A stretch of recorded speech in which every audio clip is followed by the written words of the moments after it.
有陣時我真係覺得深圳呢邊有錢人特別多嘅。咁我哋依家喺嘅呢個位置呢，就係地鐵9號線下梅林梅景地鐵站對面呢，就係綠景紅灣。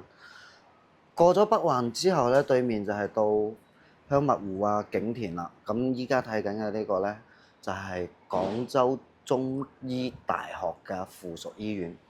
咁我哋依家睇緊嘅呢一套呢，係皇庭世貿122個平嘅大兩房，6米長嘅大陽台下。咁呢套呢，點解120個方先做得兩房呢？不過佢係兩房兩廳兩衛嘅，租金2萬蚊一個月，夠豪啦啩？咁真係唔好話香港呢邊有冇人租得起先啦。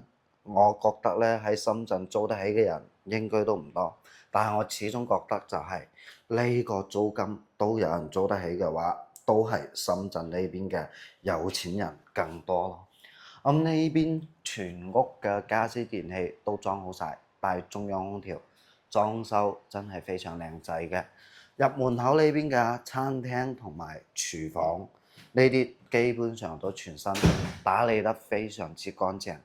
咁呢邊呢，我哋仲有隻細房喺呢邊嘅，可以睇到下通風效果特別好，衣櫃衣帽間全部都搞好晒㗎。